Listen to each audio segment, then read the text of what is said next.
Hey ladies and gentlemen, welcome back to the channel. As always, it is Nick here, back with your daily crypto news and analysis. And today we are going to be talking about something very interesting. And I do think that everyone needs to see this video because what is happening right now around the big banks and around our economy, well, it's really, and I'm not going to sugarcoat it, it's actually terrifying. What could be happening within the next couple months, years ahead is definitely concerning. I think that everyone that is holding mainly US dollars should 100% be concerned as well. I've talked about how to diversify outside of the US dollar. I think that crypto, gold, silver, that's a great start. Also tangible items. I think that everyone should be investing into food storage and water storage and things like that. Because again, as we do look at, hyperinflation, food, water, all of that skyrockets.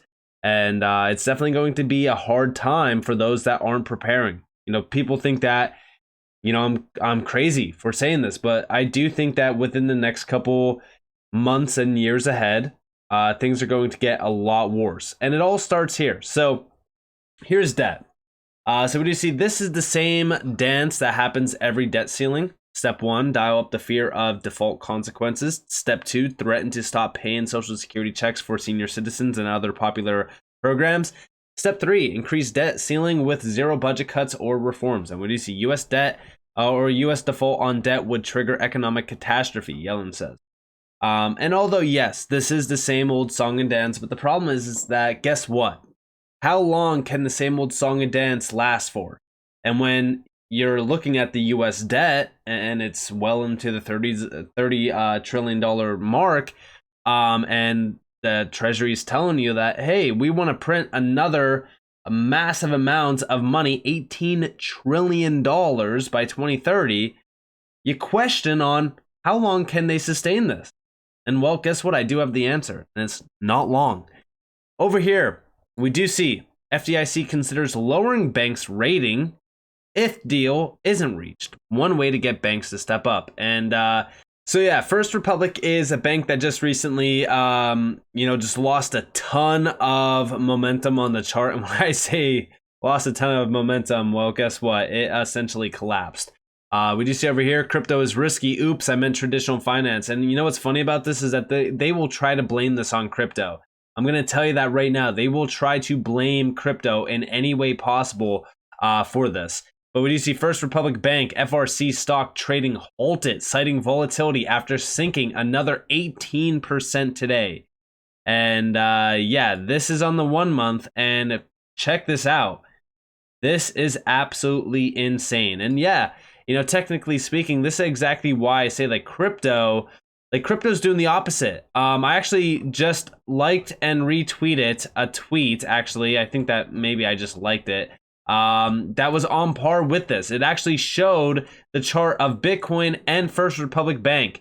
And you actually can't make this up. As you actually look at this is insane to me.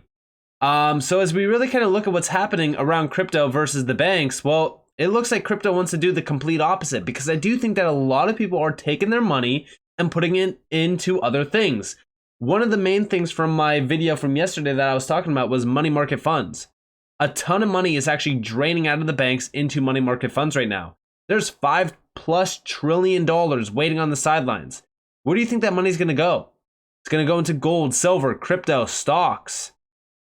It's not going to go back into the banks.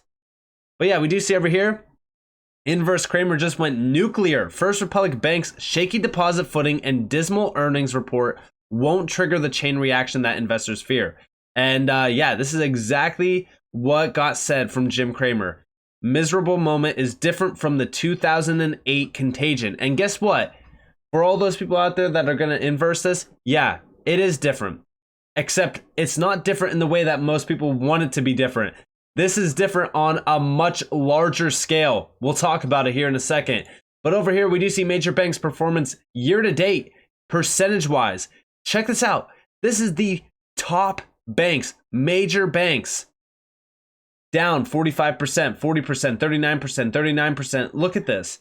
This is absolutely insane. It's all red year to date. Yes, there's some green, but for the most part, it is all red.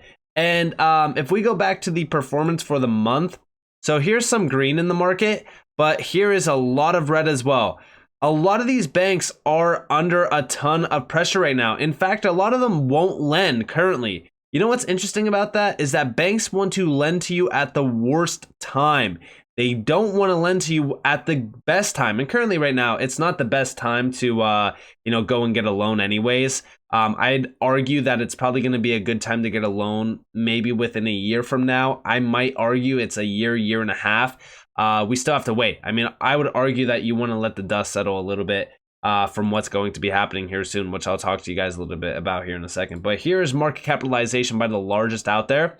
So we do see JP Morgan up there, followed by Bank of America, Wells Fargo, and you do see HSBC, but mainly we want to look at Citibank when we're talking about the big four. But yes, a lot of these are losing a ton of steam and momentum. On the daily, I think that the worst one today, there's a few that were down. Now, yes, arguably, like I said, this is going off the first page of some of these banks. These are major banks, though. These are not all banks. These are just the major ones. But you could look at other ones if you want, but I've been mainly focused on the major banks. I've told everyone to focus on the major banks because once these do start to collapse, then it's going to get pretty scary. And like I said, like volume has been dismal, but also guess what? When you go to the performance and you actually look at the performance, like even on the 1 week, like some of these are very bad. But when you go to that year to date, it truly is something insane. But even when you go to like the performance 1 year, not year to date, this is where you really kind of get a good viewpoint on where we are at right now around the banks. But also what I've been mainly looking at. Yes, I do think that this is different than 2008 in the sense that once we do see this really collapse, guess what? Things are going to start to look a lot more terrifying than 2008. Like I think that this is going to be much larger than 2008, and I've talked about why. Check out the money supply. Money supply contracts again in March. This is a massive economic warning. Money supply contraction hasn't happened in 90 years. Only other times it has happened, we had a depression / major banking crisis. And yeah, check this out. This is absolutely insane. And just to give you guys a quick little chart, here you have the money supply growth year over year. We're at about 4% currently. Go back in time and check this out. Going all the way back to the Great Depression, this is when we start to see that on a real-time basis. It started at 3%, then down to 12%, and then it started to bounce back a little bit, 8%. But this took well over a decade to get back into a good standing. And we could see a few of the other ones back here. 1870s banking crisis, followed by the Panic of 1893, Depression of 1921, and then this was the Great Depression. But this does get outlined in this tweet. We do see other periods of money supply contraction other than 2023, Great Depression 1929, Depression of 1921, Panic of 1893, 1870s banking crisis. All previous situations had unemployment rate north of 10% and massive bank failures. What's amazing to me is how no one is paying attention to this. Fed is sucking money out of the system through QT just while banks are at beginning of a credit crunch. And stock / real estate investors are still risk on. Insane. Look at First Republic's earnings report to see how this money supply contraction works in practice. First Republic deposits were down 36% year over year, but their loans were still up 23% year over year. That's not sustainable. So now First Republic is having to severely cut back its loan portfolio to bring their balance sheet back into balance to account for lower deposits, which means fewer available mortgages, business loans, and overall money in the economy. And yes, like they don't want to lend. Like banks right now, they're not going to want to lend. And we're having a serious problem right now. And we do see what's so problematic about this money supply contraction is still inflation is still an issue. So businesses will have less access to capital just as they need it most to pay for expenses and payroll expansion. Yikes. That's a recipe for mass bankruptcies and layoffs, especially because of the massive corporate debt bubble that has been fueling the economy for the past 10 years. $20 trillion in corporate / business debt at the end of 2022, double the level in 2008. This is why I've said, like right now, as we actually look at debt and as we look at things happening around the economy, yeah, it's like 2008 on steroids. This is much larger than 2008. And banks right now, they're not going to provide any financing. They're not going to provide anything. We do see over here from Peter. We spoke to over 100 banks. Not one will provide financing. Listen closely to this video. Zero Hedge has a great article yesterday on credit hitting an absolute wall. In short, it's much worse than a normal recession, at least so far, suggesting something fundamental may have broken in the economy. So first, what happened? The article by One River's Eric Peters describes a major developer with a strong track record who's putting up a 30-story project in a top-tier U.S. city. Their lender suddenly pulled financing, meaning they had to scramble to find another bank. They called, quote, well over 100 banks. Not one will provide financing.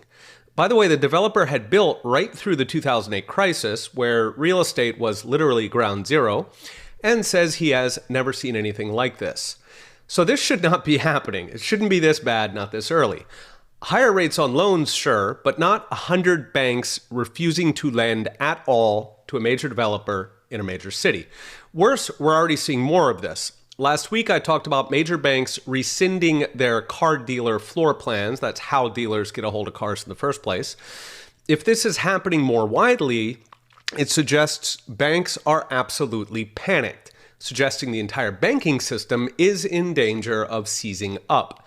That would, of course, be catastrophic for jobs, for the businesses that maintain those jobs. It would also be catastrophic for customers who've grown utterly dependent on a free flow of credit.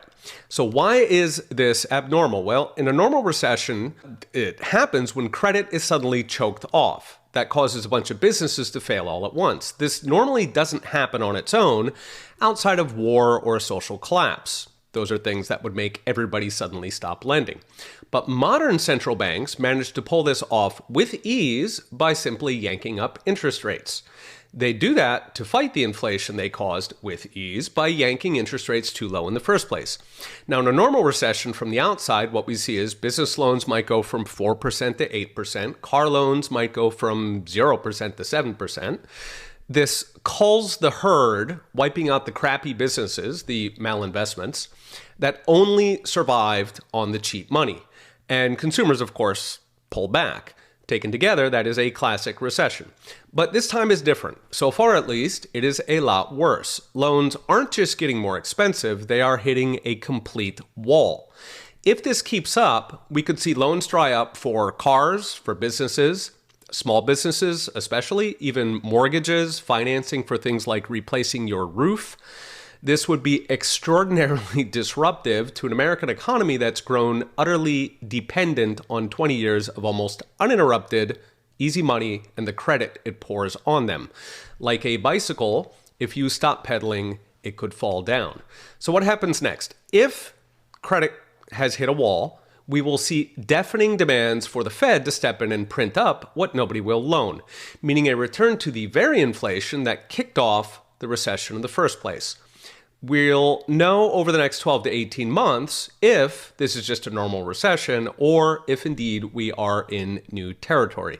But in the meantime, reports like this are certainly not encouraging. Okay, we'll be watching. See you next time. And this is exactly what we have been discussing over here. You know, when we look at that 20-year time frame, right? So like going all the way back 10 years ago, like corporate debt, This is the bubble, right? Look at this. This is absolutely mad. And this has been going on for well over 20 years. And yeah, it's mainly been easy money. Like there's been a lot of easy money in terms of loans and financing. And, you know, now we're starting to see things slowing down. And it's not just slowing down, you know, moderately. No, this is at a very scary pace. And the thing is that, yeah, it's going to have to be 12 to 18 months. We still have a year and a half until we start to see something come from this. We don't know where we are at right now, but I will say this. It looks as though this could be much larger than 2008. It looks as though this is going to be much larger than what anything that we've seen in the past. And it's because we have been working on unstable ground. There's been so much debt printed. There's been so much money printed. And there's not been a single return on any of it. It may seem like people, yeah, sure, they're paying off their debt. They're paying off their loans. They're paying off things. But The problem is that we're grossly printing more money than what we are even lending out. We are grossly printing more money than what we are even receiving back. And this calls for unstable debt situations that we're already at. We're talking about raising the debt ceiling while banks are crunched for capital. And guess what? If we print, well, we have a catastrophe on our hands. We have hyperinflation still. It's brewing. This is why I've been telling everyone, like, we need to make sure that we are preparing. And although everyone wants to yell at me and say, you're shilling crypto, I'm talking about crypto. I'm talking about gold. I'm talking about silver. I'm talking about food, water. I mean, hey, you could even take it a step further and go and buy weaponry and arm yourself, because things could get very bad very fast. We have started to see, stores being completely raided. What do you think happens when there's no supplies in the stores? Well, guess what? They target houses next. And this is coming to a city near you, because as we look at what's happening around inflation, we know hyperinflation it's unavoidable. It's inevitable. And currently speaking, I have been talking about crypto. And the reason why is because it's the same exact reason why I look at these charts where you see the bank versus Bitcoin. If it's not Bitcoin, guess what? It's all of crypto too. It's bouncing back against these traditional financial players greatly, showing you exactly why crypto is resilient versus what's happening within the traditional world. And guess what? When you look at the value of the US dollar itself too, this goes all the way back to 1635, purchasing power of $1 US. Look at this. It's a flatline chart. Listen, the dollar, I'd argue within the next 5 to 10 years, who knows what the dollar will actually be worth. But I know for a fact that if you are just utilizing the US dollar, if you're just holding the US dollar, you're not going to make it, because things are going to get grossly unavoidable very fast. If you think things are unaffordable right now, oh man, when the dollar comes crawling back into the US because all these nations are tired of utilizing it, which we've started to see de-dollarization, on a much larger scale than we've ever seen in the past, and all of those dollars come circulating right back, guess what? We don't even need to print, because we'll already have all of the liquidity here. But we will probably print on top of it. The inflation that we will see will put the term hyperinflation really into perspective. And it's going to be a major wake up call. I've been warning about this for so long. We are starting to see the problems at which we have created. These are problems that we have generated ourselves. And when I say ourselves, I mean our central bankers. So with that being said, I hope that you guys enjoyed this video. If you guys did, definitely leave a like, subscribe, to notifications on it, because of more free content. You guys are more than welcome to follow me on Twitter and join the free Discord down in the description below. Otherwise, up to you all. Have a beautiful day or beautiful night wherever you guys are in this beautiful world. This has been Nick. Peace out, guys.